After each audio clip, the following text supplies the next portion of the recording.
welcome to my channel. This is my first vlog since my Life in Leuven video went completely viral a few weeks ago. Stick around till the end to hear that whole story.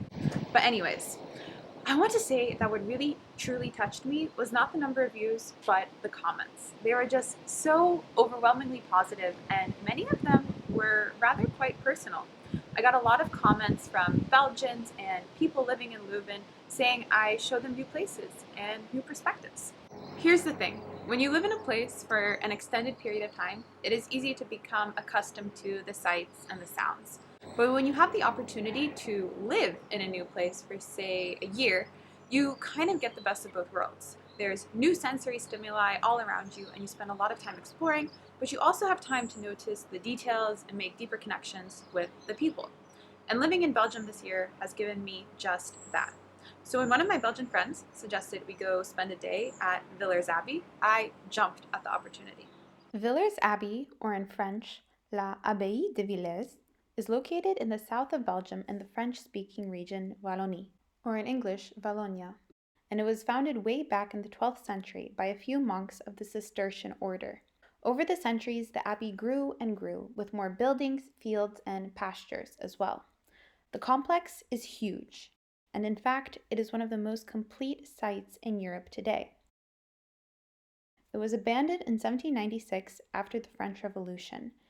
In the 1800s, a railway line was built right through the abbey. Now, in modern times, the government launched a massive conservation effort, turning it into this outdoor museum. The ruins are not only quite impressive, but also in surprisingly good condition. We were able to climb onto the roof of what was a guest house for a view of the entire compound. And we could descend down into pitch black into a cellar underground, which the monks used mostly for storing food. As an engineer myself, it makes me wonder how they assessed the structural stability of old buildings and how they were able to construct such durable, long-lived structures without modern technology. The sheer height of the church was absolutely breathtaking. Here especially, I got this deep feeling of reverence to be neither indoors nor outdoors, but just in what was left of this once holy place. It's crazy to think about just how different the monks' lifestyle was from my own. They ate and worked in silence and were only allowed to speak to each other in just one room. Most days were spent confined to this complex, which actually is not unlike COVID quarantine.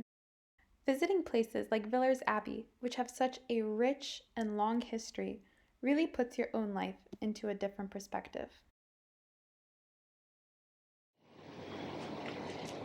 At this point, I have to confess that growing up in the US, my knowledge about Belgium was really rather limited.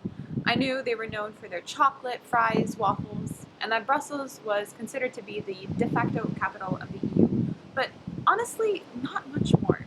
It's one thing to travel and explore cities or well-known touristy spots, but I don't think I ever would have gone or heard of even Villers-Abbey if it weren't for my Belgian friend.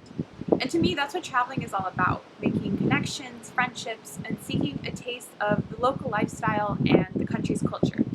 It's addicting. A place is an experience. The sights, sounds, the feel you get when you are there, it's all so unique and almost a bit like magic. You can't read about it in a book or explore it on Google Maps or from Instagram photos. You really have to go there.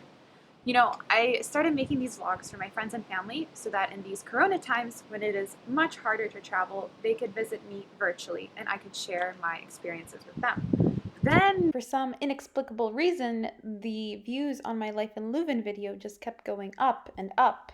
my friends were sending me screenshots of the video being randomly recommended to them on their homepage. And then they featured the vlog on the second biggest radio station in Belgium.